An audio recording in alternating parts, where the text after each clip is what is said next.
ప్రజలకి కూటమి ప్రభుత్వం ఇచ్చే పథకాల గురించి టీవీ వార్తల్లో దాని విషయాలను ముందుగానే యూట్యూబర్స్ ఎలా చెప్తున్నారు, ప్రభుత్వం రాకముందు వచ్చాక భర్తలు చనిపోయిన భార్యలకి అంటే వితంతువులకి పెన్షన్ ఇంకా శాంక్షన్ చేయలేదు, దాని గురించి మాట్లాడండి. ఏ ఆధారం లేక అప్పులు చేసుకుని తింటున్నారు, ఇంకా అప్పులు చేస్తున్నారు. రేపు రేపు రేపు మాపు ఇస్తారన్నట్టుగా వాళ్ళు ఆశపడి అప్పులు చేసుకుంటున్నారు. ఇంకా అప్పులు ఇచ్చే వాళ్ళు కూడా ఎవరు లేరు. గ్యాస్ సిలిండర్ మటుకు ఉచితంగా ఇచ్చింది. సదరు సైట్లు ఓపెన్ అయ్యాయని మీరు బుక్ చేసుకోవడమే ఆలస్యం అని చెప్పి అంటున్నారు.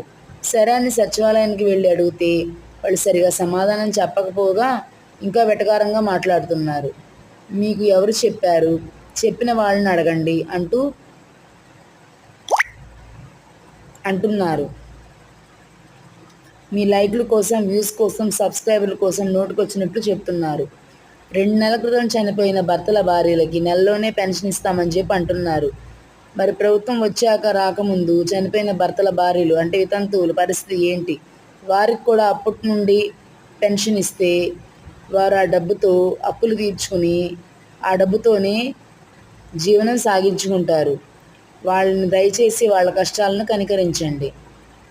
ఏమైనా తప్పులుంటే క్షమించండి. అందరి కష్టాలను గురించి తెలియజేస్తున్నాను.